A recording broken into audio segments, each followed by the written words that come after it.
2006 வங்கியில் கடன் வாங்கி கடந்த 16 ஆண்டுகளாக வட்டி கட்டி கொண்டிருக்கும் நபருக்கும் வங்கி மேனேஜருக்கும் இடையே நடைபெற்ற உரையாடலை கேட்ட பின்னர் வங்கியில் கடன் வாங்கி இஎம்ஐ வட்டி கட்டி கொண்டிருக்கும் பலரின் கடன் பாதியாக ஏன் முழுவதுமாக குறைய வாய்ப்புள்ளது. கடன் வாங்கி வட்டி கட்டி கொண்டிருக்கும் வாடிக்கையாளர்களிடம் வங்கிகள் சொல்ல மறக்கும் அல்லது சொல்லாமல் மறைக்கும் ஒரு முக்கியமான தகவலை பொதுமக்கள் அனைவருக்கும் புரியும்படி மிக தெளிவாக எடுத்து கூறியுள்ளார் வங்கி ஊழியரிடம் பேசும் கடன் வாங்கிய இந்த நபர். பலரும் அறியாத இந்த தகவல் அடங்கிய இந்த உரையாடல் தற்போது சமூக வலைதளத்தில் வைரலாகி வருகின்றது. இஎம்ஐ, கடன், வட்டி ஆகியவற்றில் சிக்கி தவிக்கும் அனைவருக்கும் இந்த உரையாடல் மிகவும் பயனுள்ளதாக இருக்கும் என்பதில் ஐயமில்லை. கடைசியில் வங்கி மேனேஜர் ஒரு பதில் கூறுவார். அதற்கு கடன் வாங்கிய நபர் கூறிய பதிலுக்கு வங்கி மேனேஜர் பதில் கூற முடியாத நிலை ஏற்பட்டது. நான் எல்லாத்தையும் உட்காந்து பார்த்தேன் சார். அதாவது நம்ம வந்து லோன் வாங்கினது 51 லட்ச ரூபா வாங்கியிருக்கோமா சார்? ஆமா வாங்கிருக்கீங்க. ஹலோ, ஆமா சார், 51 லட்ச ரூபா வாங்கியிருக்கோம். நம்ம வந்து எத்தனை மாசத்துக்கு முன்னாடி, எத்தனை வருஷத்துக்கு முன்னாடி வாங்கினோம் சார்? ஆல்மோஸ்ட் 2006ல இருந்து இஎம்ஐ கட்டிட்டு இருக்கீங்க சார். 2006ல இருந்து மாசம் எவ்வளவு சார் இஎம்ஐ கட்டியிருக்கேன்? 57,000 சம்திங் கட்டிட்டு இருக்கீங்க. 57ஆ சார்? ஆமா, ஒரு நிமிஷம் சார். அதாவது 57,000 மாசம் நான் இஎம்ஐ கட்டியிருக்கேன் 2006ல இருந்து. ஆமா. அப்படின்னா எத்தனை வருஷம் சார்? ஆல்மோஸ்ட் 14 இயர்ஸ் ஆகுது சார். 14 இயர்ஸ் கட்டியிருக்கேன். அப்படின்னா டோட்டலா நான் எவ்வளவு சார் அமௌண்ட் கட்டியிருக்கேன் டோட்டலா மாசம்? 94 lakhs கிட்ட கட்டிருக்கீங்க சார். 51 லட்ச ரூபா கடன் வாங்கினதுக்கு நான் இது வரைக்கும் 94 லட்ச ரூபா கட்டிட்டேன். அப்படித்தானே சார்? 94 lakhs கட்டிருக்கீங்க. ஆமா, 51 லட்ச ரூபா நான் கடன் வாங்கினேன். நான் வந்து இது வரைக்கும் கட்டினது 94 லட்ச ரூபா கட்டிட்டேன். ஆமா. சரி, இப்ப என்னுடைய 51 லட்ச ரூபால எத்தனை லட்ச ரூபா கடன் அடைஞ்சிருக்கு சார்? இப்ப அதுல 14 lakhs தான் அடைஞ்சிருக்கு சார். ஓகே, இப்ப 14 லட்சம் தான் நான் கடன் அடைச்சிருக்கேன். ஆமா. சோ நான் 94 லட்ச ரூபா கட்டினாலுமே எனக்கு வெறும் 14 லட்ச ரூபா தான் கடன் அடைஞ்சிருக்கு இது வரைக்கும். ஆமா சார். மிச்சதெல்லாம் வட்டிலேயே போயிடுச்சா சார்? ஆமா சார், 80 lakhs உங்களுக்கு இன்ட்ரெஸ்ட் தான் போயிருக்கு. ஓகே, அப்ப நான் 80 லட்ச ரூபா நான் வந்து இது வரைக்கும் வட்டிலேயே இது வரைக்கும் கொடுத்துருக்கேன். ஆமா, கண்டிப்பா. சரி சார், இது வந்து நான் 14.75% வட்டி கட்டிக்கிட்டு இருக்கேனா சார்? ஆமா சார், நீங்க லோன் எடுக்கும்போது அந்த ரேட் ஆஃப் இன்ட்ரெஸ்ட் 14.75% நான் வந்து வட்டி கட்டிக்கிட்டு இருக்கேன். ஆமா. ஆனா அதுக்கப்புறம் ஆர்பிஐ வந்து அந்த housing loan rate of interest 7.8% தான் மேக்ஸிமம் பண்ணணும்னு சொல்லி குறைச்சிட்டாங்க. அப்படித்தானே சார்? அது ரீசன்ட் அப்டேட் சார். நீங்க சொல்றது வந்து ரீசெண்டா எந்த வருஷத்துல? வித்தின் 2 இயர்ஸ்க்குள்ள தான் வந்து ரேட் ஆஃப் இன்ட்ரெஸ்ட் வந்து 8% பிலோ வந்தது. ஓகே, ஆமா. ஆனா முதல்ல வெரி ரீசெண்டா, இந்த கொரோனா ரீசன்ல வெரி ரீசெண்டா ஆர்பிஐ கண்டினியூஸா 6 குவார்டருக்கு வந்துட்டு ரெப்போ ரேட் வந்து டிக்ரீஸ் பண்ணிருக்காங்க. ஆமா சார். இப்போ இந்த டைம்ல தான் வந்து 6.795க்கு வந்துட்டு நாங்க home loan rate of interest கொடுத்துட்டு இருக்கோம். உமன் பர்ச்சேஸருக்கு 7% அவைலபிள் ரேட். இப்போ வந்து 6.9%க்கு ஆர்பிஐ வந்து ரேட் ஆஃப் இன்ட்ரெஸ்ட்டை குறைச்சிட்டாங்க. 6.95. ஆனா 2 வருஷத்துக்கு முன்னாடி அது 8% குறைஞ்சிருச்சு. கரெக்டா சார்? ஆமா. ஆனா இப்ப எனக்கு வந்து இந்த விஷயம் தெரியப்படுத்தப்படாதனாலயோ இல்ல தெரியாதனாலயோ நான் வந்து தொடர்ந்து 14% கட்டிட்டே இருக்கேன். அதாவது ரேட் ஆஃப் இன்ட்ரெஸ்ட் கன்வர்ஷன் நீங்க பண்ணாதனால பழைய ரேட்லயே கண்டினியூ ஆகுது. ஓகே, அப்ப ரேட் ஆஃப் இன்ட்ரெஸ்ட் கன்வர்ஷன் நான் பண்ணியிருந்தா இந்நேரம் நான் வந்து கடனே அடைச்சு முடிச்சிருப்பேன் ஆல்மோஸ்ட். ஆமா. ஆனா ரேட் ஆஃப் இன்ட்ரெஸ்ட் கன்வர்ஷன் பண்ண எனக்கு தெரியாதனால நான் வந்து இப்ப கடனை அடைச்சிக்கிட்டே இருந்தாலும் 94 லட்சம் கட்டினாலும் எனக்கு 14 லட்சம் தான் அடைஞ்சிருக்கு. ஆமா சார், அதான். ஆமா, அன்னைக்கு நீங்க என்கிட்ட சொன்னீங்க. அதாவது I am actually paying for my ignorance. அதாவது என்னுடைய அறியாமைக்காக நான் வந்து செலவு பண்ணிருக்கேன் அப்படின்றது தான் உண்மை இந்த மேட்டர்ல. இல்ல சார், இது எல்லாமே வந்து நீங்க இப்படி கேட்டீங்கன்னா என்னால பதில் சொல்ல முடியாது. லோன் அக்ரிமெண்ட்ல எல்லாமே இருக்கும்.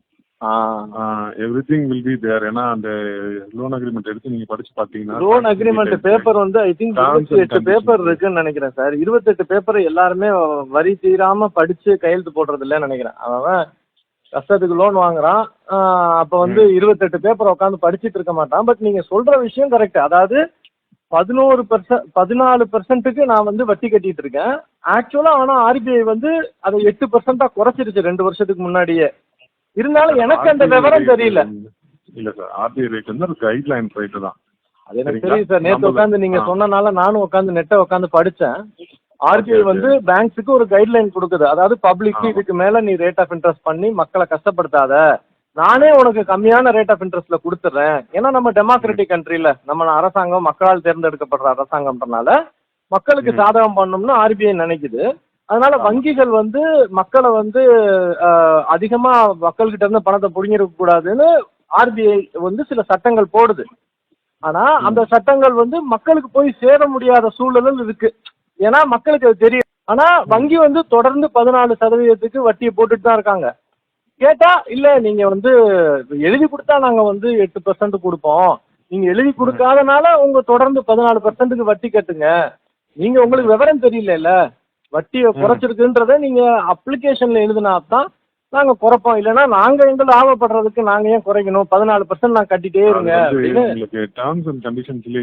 நீ அக்ரிமெண்ட்ல இருக்கு, நீ அக்ரிமெண்ட்ல கையெழுத்து போட்ட, நீ படிச்சுதான் கையெழுத்து போட்ட, அதனால நீ கட்டு நீங்க சொல்றீங்க. நான் உங்களை தப்பாலாம் ஒன்றும் சொல்லல சார்.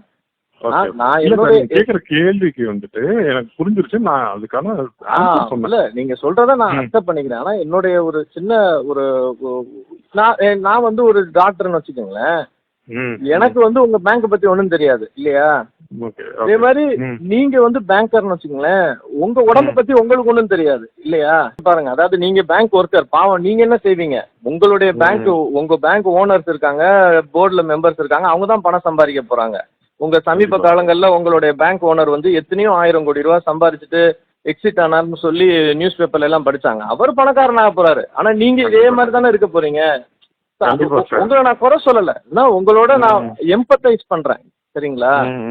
இப்ப விஷயம் என்னன்னா, ஒருவேளை நீங்க சிங்கிள் பர்சன் பேங்க் ஓனரா இல்ல பேங்க் மேனேஜரா இல்ல, ஒரு சாதாரண மனுஷனா நீங்க உங்களுக்கு இதெல்லாம் விவரம் தெரியாம லோன் எடுத்திருக்கீங்க. உங்களுக்கு யாராவது வந்து சார் ஒரு 8% குறைச்சிட்டான் ஆர்பிஐ, 6% ஆர்பிஐ குறைச்சிட்டான், நீங்க விவரம் இல்லாம 14% கட்டிட்டு இருக்கீங்களே, பேங்க்ல போய் பேங்க்குக்காரன் உங்ககிட்ட வந்து கடன் வாங்கும் போது 100 பேர் வந்து வாங்கிக்கோன்னு சொல்லுவான். ஆனா ரேட் ஆஃப் இன்ட்ரெஸ்ட் குறைஞ்சிருச்சு, ஒரு ஃபார்ம்ல எழுதி கையெழுத்து போட்டு கொடுத்தீங்கன்னா நீ வந்து பாதி வட்டி குணம் குறைய போகுது, இந்த ஃபார்மை எழுதுன்ற நாலேஜ எந்த பேங்க் மேனேஜரும் எந்த கஸ்டமருக்கும் சொல்ல மாட்டாங்கல்ல சார், சொல்ல மாட்டேன்றாங்க. எனக்கு யாரும் சொல்ல. அதே மாதிரி என் ஃப்ரெண்ட்ஸ் கிட்ட கேட்டு பாக்குறேன், எங்க அக்கா கிட்ட கேட்டு பாக்குறேன், அவங்க யாருக்குமே சொல்லல. அப்ப எல்லா பேங்க் மேனேஜருமே ஒரே ஒரு சின்ன பேப்பர்ல எழுதி கையெழுத்து போட்டு கொடுத்தீங்கன்னா உன் வட்டி வந்து 14.75% இருந்து நீ வந்து 6% உன் வட்டி குறைஞ்சிரும். அப்படி வட்டி குறைஞ்சா நீ ஈஸியா லோனை கட்டி முடிச்சிருவ அப்படின்னு யாருமே சொல்லல சார். இப்ப எனக்கு சொல்லல சார், நான் வந்து 94 லட்சம் ரூபாய் கட்டியிருக்கேன் சார். ஆனா என்னுடைய கடன் வெறும் 14 லட்சம் தான் சார் குறைஞ்சிருக்கு. இது நாள் வரைக்கும் ஒரு நாள் கூட விடாம, ஒரு மாசம் கூட டெபிசிட் இல்லாம நான் கரெக்டா கட்டிட்டே இருக்கேன் சார். சரியா சார், என்கிட்ட வந்து நீ வாங்கிக்கோ, கடன் வாங்கிக்கோ, நீங்க என்கிட்ட கடன் வாங்கிக்கோன்னு சொல்லி 100 பேர் வந்தாங்க சார் உங்க பேங்க்ல இருந்து. ஆனா அந்த 100 பேர்ல ஒரு ஆளு கூட என்கிட்ட வந்து sir rate of interest RBI குறைச்சிருச்சு சார், ஒரே ஒரு கையெழுத்து போட்டு ஒரு ஃபார்ம் கொடுத்தீங்கன்னா உங்க வட்டி வந்து 14.75 இருந்து 6% குறைஞ்சிடும் சார். அப்படி குறைஞ்சா நீங்க ஈஸியா வட்டியை கட்டி முடிச்சு கடனை கட்டி முடிச்சிடலாம் சார் அப்படின்னு அந்த 100 புரோக்கர்ல ஒரு புரோக்கர் கூட எனக்கு வந்து சொல்ல, பேங்க் மேனேஜர் என்கிட்ட சொல்ல. அப்ப ஆர்பிஐ மாத்தினது எங்க மாதிரி ஆளுங்களுக்கு யாருக்குமே தெரியாதே சார். அப்ப நாங்கெல்லாம் இழிச்சுவா பசங்களான்னு எங்களுக்கு சில நேரத்துல தோணும்ல. அதாவது ஒரு உங்களை மாதிரி ஆளுங்க எங்களுக்கு இன்ஃபார்ம் பண்ணுவோம்ல சார்.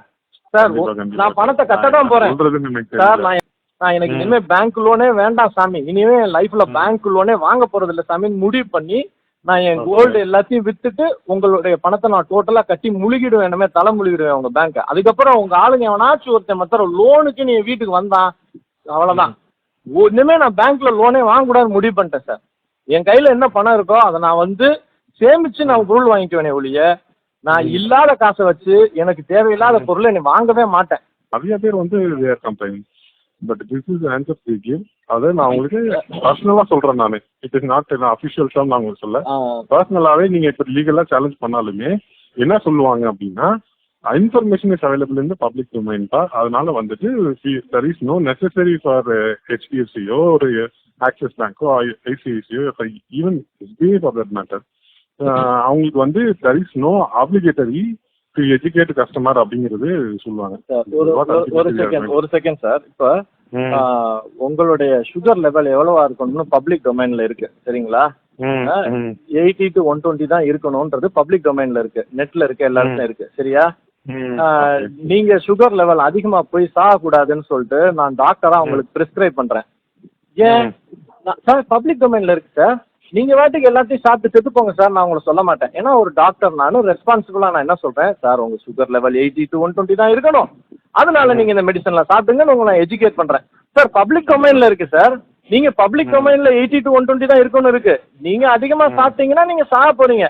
அஸ் அ டாக்டர் எனக்கு அது தேவையில்லை, நீங்க சாகுங்க அப்படின்னு நான் சொல்ல மாட்டேன் இல்லையா? அப்ப லீகல் மாரல் ரெண்டுக்கும் உள்ள வித்தியாசம் இருக்கு சார். சரியா சார்? இப்ப இல்ல சார், நம்மகிட்ட வந்து இந்த கொஸ்டின் கேட்கறவங்களுக்கு நாங்க அட்வைஸ் பண்றது வாலண்டியரா போய் யாருக்கும் சொல்றது இல்ல சார். அதுதான் உண்மை. அப்ப வந்து கேட்கற அளவுக்கு நாலேஜ் இருந்தா அவனே மாத்திட்டு போவானே. அவனுக்கு தெரியாத ஒருத்தனை போய் நீ அப்ப நான் ஒரு பல்ல இருக்கு இங்க செல்லாத, நீங்க புயல உழுகாதேன்னு ஒரு போர்டு போடுறதுக்கு பதிலா நீ போய் உழுகணும்னா உழுந்துக்கோ, நீ வந்து என்கிட்ட பள்ளம் இருக்கான்னு கேட்டா மாத்திரம் தான் நான் சொல்லுவேன் அப்படின்னா அது எப்படி சார்? நான் எனக்கு ஒன்றும் புரியல. உங்க பொண்டாட்டி பிள்ளைகளை விட்டுட்டு நீங்க இங்க ஆபீஸ்ல இருக்கீங்க, பக்கத்து வீட்டுக்காரன் பாத்துப்பான். உங்க ஒய்ஃபோ உங்க சொந்தக்காரங்களோ வெளியே கடைக்கு போயிட்டு வெளியே வர்றாங்கன்னா சொசைட்டி அவங்கள பாதுகாக்குன்ற நம்பிக்கையில தான் சார். என்ன ஊரெல்லாம் போலீஸ்காரனும் ஊரெல்லாம் ஹைகோர்ட் ஜட்ஜும் நின்று உங்களை பாதுகாப்பு கொடுத்துட்டு இருக்கானா? சட்ட பிரகாரம் தனி மனுஷன் தான் சார். மாத்தி மாத்தி ஒருத்தனுக்கு ஒருத்தனை பாதுகாப்பு கொடுத்துக்கிறோம். ஏன் சார் பேங்க்காரங்க நீங்க எல்லாரும் மாரல் ரெஸ்பான்சிபிலிட்டி கிடையாது, நான் லீகலா ஸ்ட்ரைட்டா இருப்பேன்னா நான் எப்படி சார் இருக்கு? அட்லீஸ்ட் உங்ககிட்ட நான் ரெக்வஸ்ட் பண்றேன், நான் பணத்தை கட்டிட்டு தான் உங்ககிட்ட சொல்றேன். அட்லீஸ்ட் as an இண்டிவிஜுவல் ஒரு நாளைக்கு ஒரு 4 கஸ்டமர் யாரு கூப்பிட்டு ஏன்டா நீ ஏமாந்துட்டு இருக்கடா 14.75 வேணாண்டா, இந்த ஃபார்ம்ல போட்டினா நாளைக்கே 6% வந்துரும்டா அப்படின்னு சொன்னா அவன் வாழ்க்கைய மாத்திடுவீங்களே நீங்க. Please be moral sir. Sure sir, என்னால முடிஞ்ச வரைக்கும் நான் கண்டிப்பா பண்றேன். ஒரு நாளைக்கு 3 பேருக்கு பண்ணணும்னு ஒரு சத்தியம் எடுத்துங்க சார். சக்திக்கு மீறி வட்டிக்கு கடன் வாங்கி வட்டி கட்டியே காலத்தை கஷ்டப்பட்டு கழிப்பதை விட வட்டியை முழுவதுமாக தவிர்ப்பது நல்லது.